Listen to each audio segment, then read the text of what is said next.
Great. So every week at Business at Breakfast, one of the members gets pulled out of the audience to be this week's speaker. In the past, used to have it all pre-planned, but now I just pull someone out. Nobody knows in advance who that's going to be. Where did you go? I'm just looking in my list of people. This person's hiding. There you go. So I just pull someone out of the crowd. I like to show people. So one of the things about Business at Breakfast is about showing using networking as a sales tool. So I get to force feed you all these little parts of networking and how it works as a sales tool, and you don't even know that I'm doing it. So speeding up our elevator pitch, having to do that super fast. Sometimes if we have heaps of people in and we're running late, we get the 3-second pitch. It's amazing how much we learn in 3 seconds from each people when we track through really fast. But the other side is as the speaker's spotlight. I've got a couple of ways to do that. Sometimes someone puts their hand up and says, can I speak? And then there's a coaching session first to sort of get it all in line with what it is. But lately I've just been pulling someone out of the crowd, giving a couple of parameters of which you're allowed to speak on. And then it's amazing how many questions come out of it. So today, the lucky winner is Mr. Rich Cassanova. So we're going to talk about podcasts today. So here we go. Here's how it's done. Rich, I want you to give us your elevator pitch again, and then a very fast history as to how it is that you came about doing this podcast directory. And then after that history, stop talking. We will have questions for you. And that's all I want you to do. It'll take about 2 minutes. Awesome. Well, I'm very honored to have been selected. I feel like I won the lottery here, the the Zoom lottery. So, how long did you want the elevator pitch? No, just like a 30-second elevator pitch, the same one you did before. 30 seconds. And then, yep, just a Okay. quick up to, or 20 seconds, whatever it is, a very fast elevator pitch telling us that the thing that you sell, I don't know if it costs anything or not, but anyhow, you just tell us the same one as before, and then the history of how you came about doing this thing and why do you believe in it so much? And then we'll ask Okay. questions. Got it. Okay. Three, two, one. Here's my elevator pitch. So, um, so the only thing better than podcasting is podcasting. So imagine being a rock star podcast guest and tapping into their audience. So that's what we do. We created an online community, much like Airbnb. It's a two-sided marketplace. So you can claim a listing as a podcaster, claim a listing as a guest, and then we have a we call automatically get matched. So you submit a guest request, and based on your topic, your category, whether it's real estate, entrepreneurship, you get matched only the members in that topic, that arena. And then instead of spending 5 hours editing, producing all the heavy lifting as a podcaster, you're on that podcast for 30 minutes. You're done, and you become super famous. Excellent. How did you come about putting together this directory, Rich? Okay. Well, I've been kind of in the space for many years. I was actually living in California at one point, was a radio DJ, a music radio DJ, and I loved it.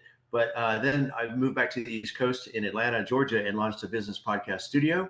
Interviewed several thousand people from startups to nonprofits to billion-dollar brands. I'm a big fan of the platform because it's kind of like the wild, wild west. There's no, restrictions. You can and the platform just really attracts people that want to share their message with the world. And on the other side of the microphone, I'm like a sponge. I've just learned so much over the years. It's just fascinating. Everybody has a compelling story. So after launching the studio, then I created this business network, but I really wanted to travel, become a digital nomad, if you will, right? And so I created an online community, which really solved a problem. As a podcaster, one of the biggest challenges is finding my next guest, right? Mhm. And that can be a lot of effort. And there's agencies that charge upwards from $500 to $5,000, typically about 1,500, between 500 and 1,500 for one podcast guest interview. So our platform is unique, and I'll finish on this. Is you asked about cost? Yes, you can actually join free as a freemium offering, and then you can choose to upgrade within 30 days. We have two different tiers. Basically, from $10 to $30. And you get all the bells and whistles at the Rockstar level. You get unlimited podcast guest bookings. And finally, we also host community events like this, but on a different platform called Go Brunch. So it's a virtual kind of platform. You get to meet other members of the community, network with them, and I've seen just amazing things happen within the community from our community events.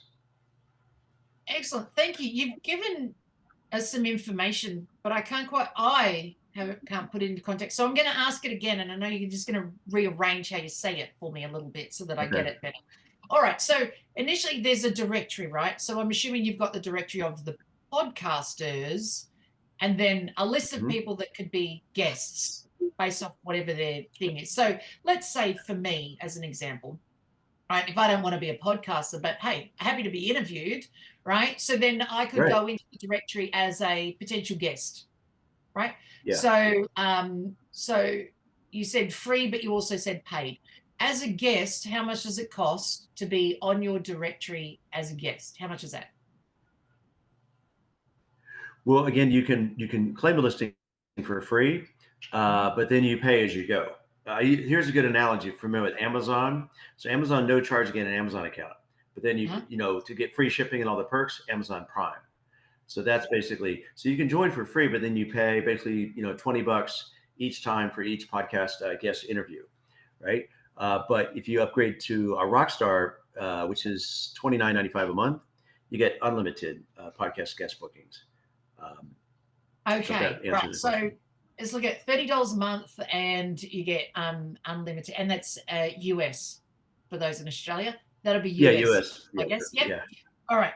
So, and speaking of Australia, that's one of our largest. One of our largest members outside of the US. I mean, is UK and then Australia. We have quite a few members. Oh, I have to tell you, we're a chatty group of people. Like, there's only 26 million of us, but we like to talk.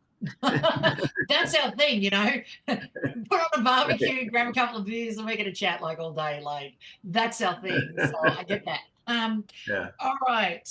So, all right. So, as a guess, I'm assuming there's a form. There was a few things that you said that made me think that there's probably a form that fills out that says what it is that you do, so that then you can be matched to the podcast. I know someone else who does this. So one of the first podcasts I was on is for a woman named, well, the podcast is called The Joyful Frugalista.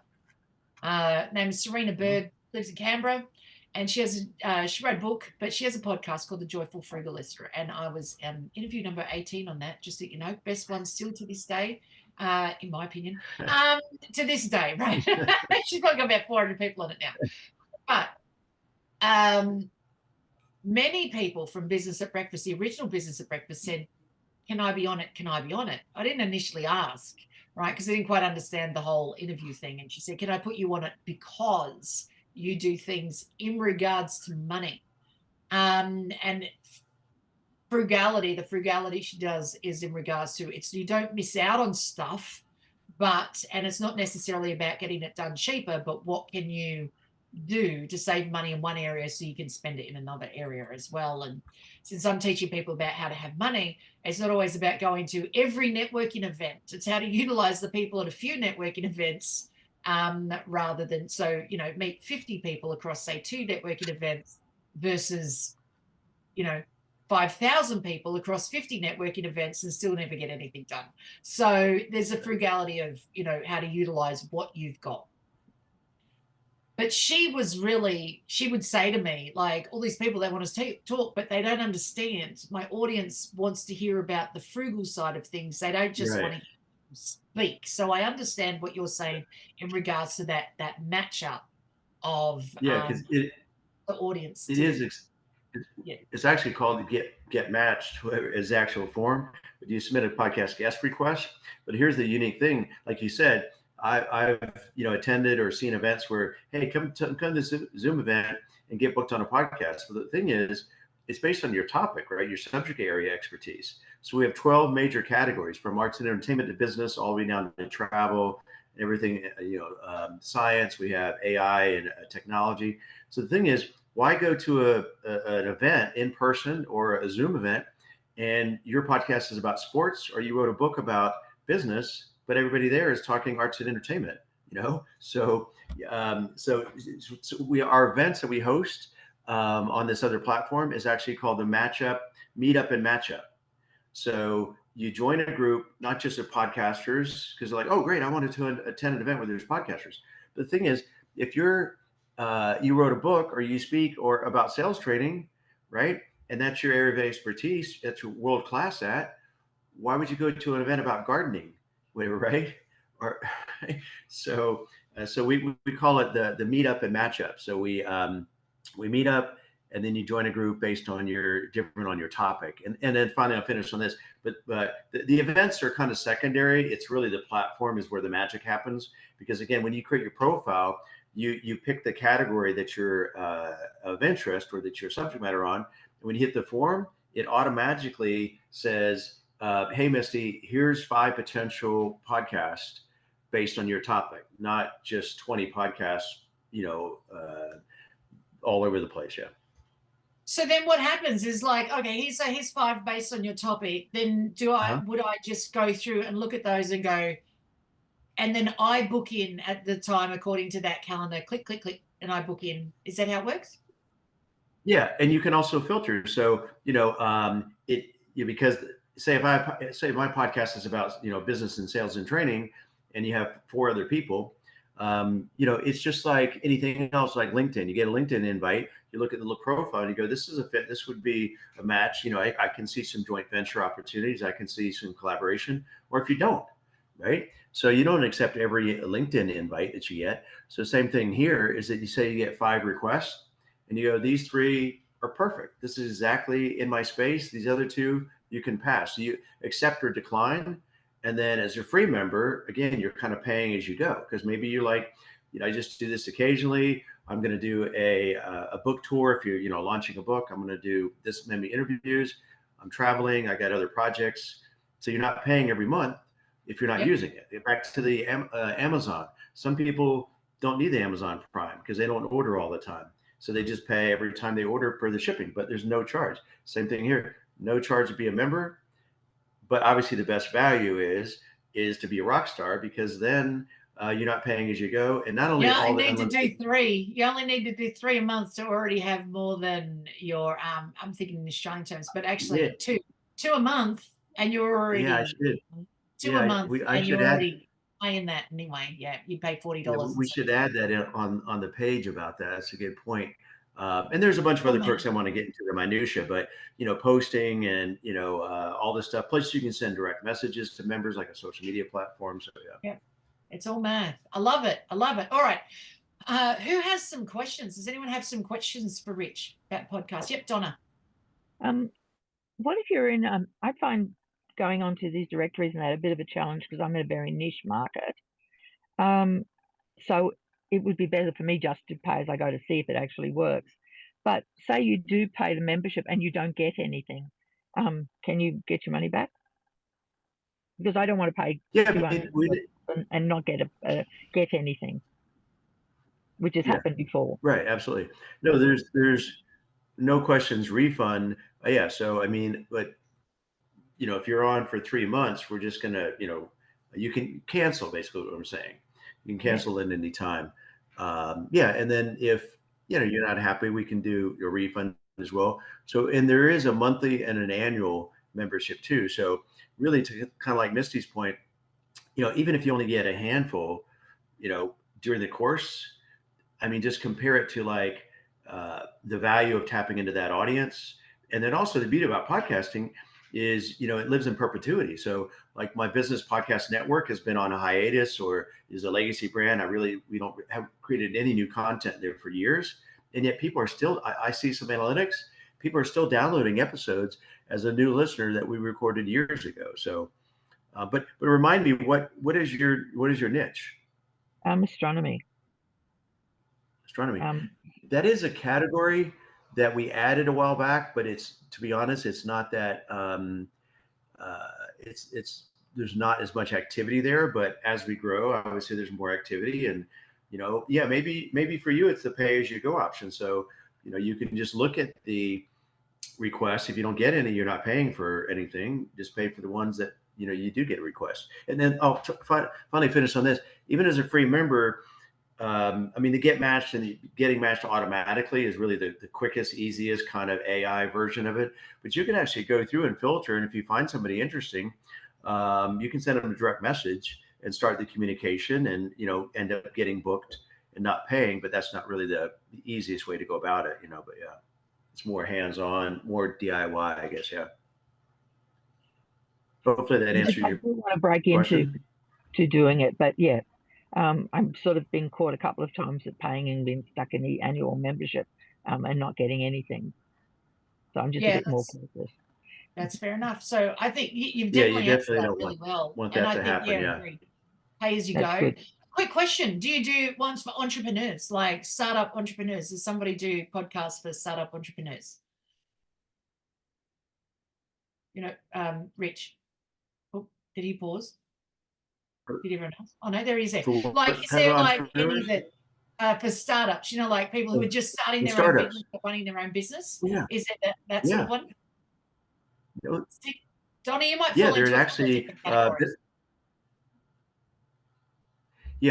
actually, under our main topic, business, we have a lot of subtopics, and startups is a very popular category. We have actually a guy in Germany that's all in the startup space, and I'll actually be attending an event a little bit later this evening for a startup called Startup Ventures. There's about 200 people at that event, and the organizer that runs the startup community is a member of the directory. So startups is a great ecosystem. Yeah. So it I might think actually fall Bonnie has a underneath question. a number of categories. We just don't know until we actually, I think, jump in for free, have a look, see what it is, and then, have a look at what those Yeah. categories are. You might find that you actually fall into a number of different spaces.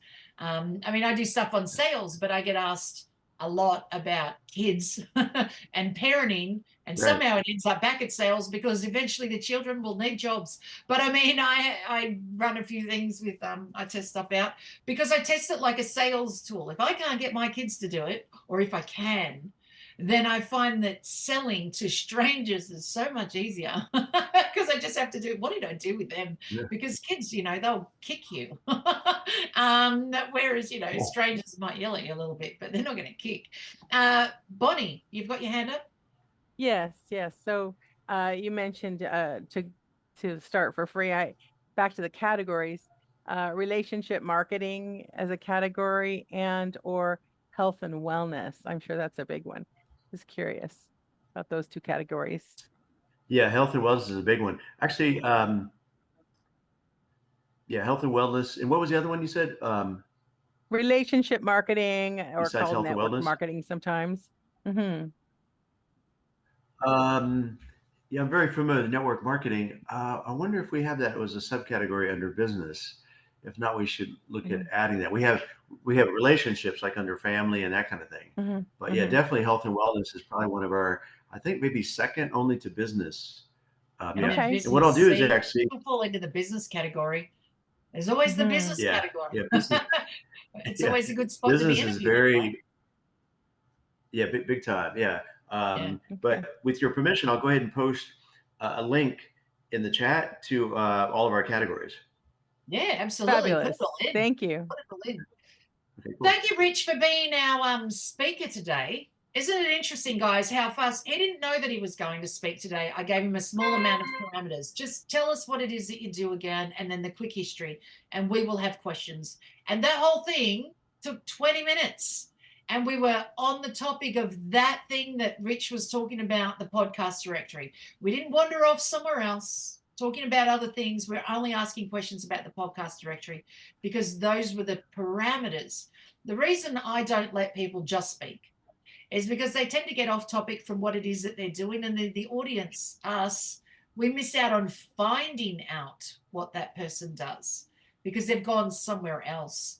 I've taken notes on more than 2,000 presentations from networking events where I have asked members afterwards and said, how did the speaker go, do you think? Oh my God, I really like them. Yes, so do I. And can you tell me what they sell? No, got no idea. Can you tell me who they help? Nah, got nothing. Can you tell me how you can help them? No, just that everybody should talk to them because they're amazing. Okay, completely unhelpful talk. So this way, I don't allow anyone to Yeah. just speak. And with a small amount of, and the rules were only this: give us your elevator pitch, tell us one thing that you sell, and then tell us a history of how you came about selling it. And that kept everybody on topic to find out more. Who feels like they now understand more about what Rich does, and we get it more, and it all just makes sense. I certainly do. So thank you, Rich, for being thrown under the bus today, and thank you, audience, for participating in the conversation around that as well. Cool.